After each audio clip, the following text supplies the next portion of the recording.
Je m'appelle Mathias Dandois. Je suis 9 fois champion du monde de BMX. Pour cette série, je vais à la rencontre de 10 athlètes extraordinaires qui se préparent pour les Jeux Olympiques de Paris 2024. Aujourd'hui, je vais voir Kevin Mayer, double champion du monde de décathlon et recordman de la discipline. Il est aussi médaillé à Rio et à Tokyo. C'est le plus grand espoir de médaille pour la France.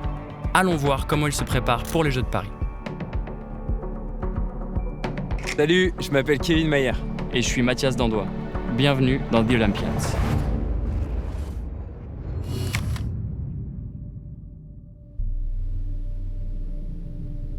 Kevin, on est à Montpellier là, chez toi.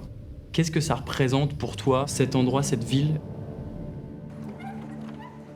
Je suis arrivé en 2009 et le Crêpes, ça a été ma première maison. J'ai habité dans les internats là-bas. Salut. Toujours des très très bons souvenirs quand je vais là-bas. Comment tu fais pragmatiquement pour progresser dans chacune des disciplines du décathlon? Alors, je sais pas d'où ça me vient. Mon niveau de sensibilité vis-à-vis des gestes sportifs des autres est phénoménal.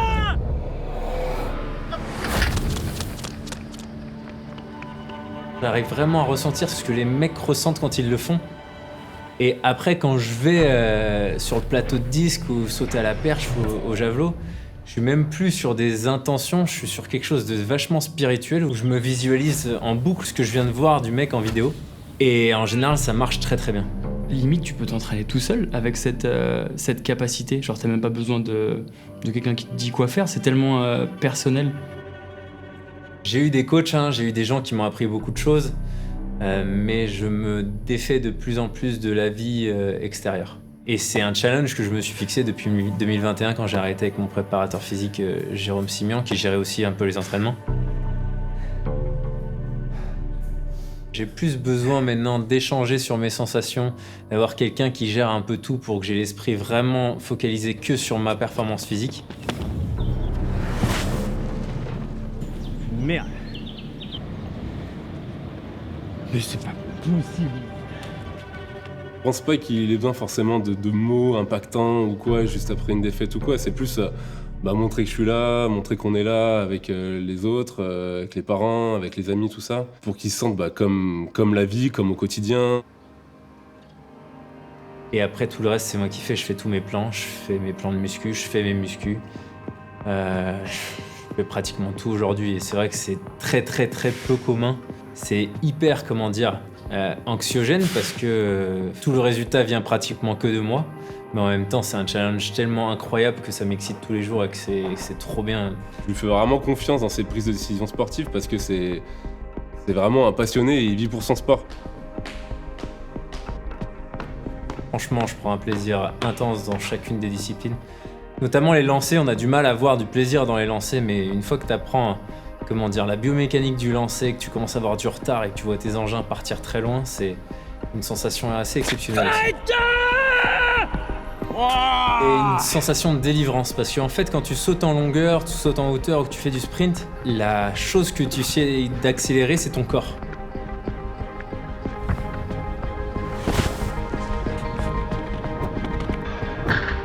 Dans les lancers, c'est pas toi que tu dois accélérer, c'est un objet qui doit partir loin. Quand t'as un javelot dans les mains, il faut faire avancer le bas comme un taré en laissant le haut le plus loin possible derrière pour que ça fasse le plus gros effet catapulte et que ça part.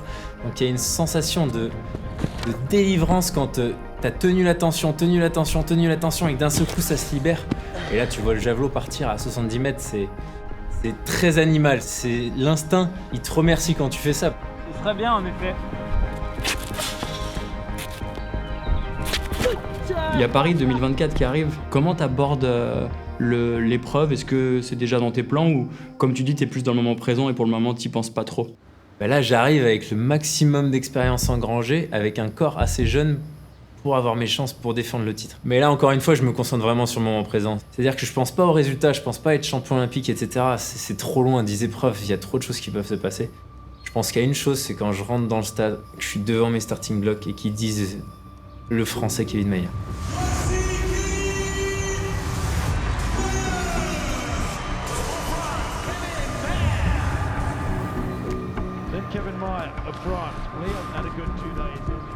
J'étais à Londres avec un public qui est assez similaire. À chaque fois qu'il y avait le nom d'un Anglais qui sortait, mais les murs tremblaient. Je m'imagine un tant soit peu ce qui pourrait se passer à ce moment-là dans mon corps.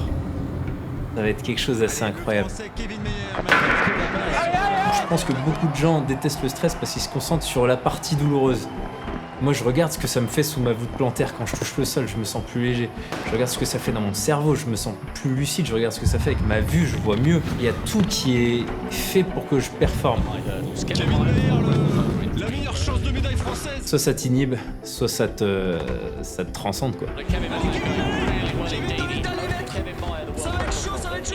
Même si aujourd'hui j'ai le potentiel du record du monde, voire plus, il y a un gros X, c'est déjà d'essayer de le refaire et puis d'aller encore plus loin. Et là, c'est des problématiques que personne n'a jamais eues et c'est à moi d'endosser la responsabilité de trouver de nouvelles choses. Oh, il l'a fait, Kevin. Il a fait un énorme chrono là. Magnifique.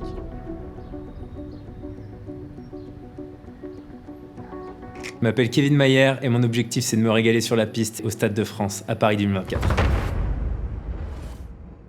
Lâche plus. Voilà, parfait. Parfait, dès que tu rattrapes, ça remonte. C'est vachement ludique, je trouve, finalement. Ouais. Enfin, ta séance là ce matin. Fais-le pendant 5 ans, tu verras que... Tu vas voir si c'est ludique.